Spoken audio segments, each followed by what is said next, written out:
To access the Washington State Department of Health Vaccine Locator tool, you want to go to vaccinelocator.doh.wa.gov. When you access this tool, you will first go to the box located here where you will enter your zip code.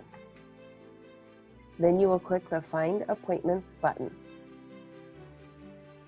This will allow you to see a list of providers that you can make appointments with. You then need to click on their website to find out the information and steps for booking your appointment. If you decide that you want to go to a different provider, just click on the previous tab and you can go back through the list to select a different provider. Remember, you do need to go through the steps for the individual provider to make sure that you've booked your appointment.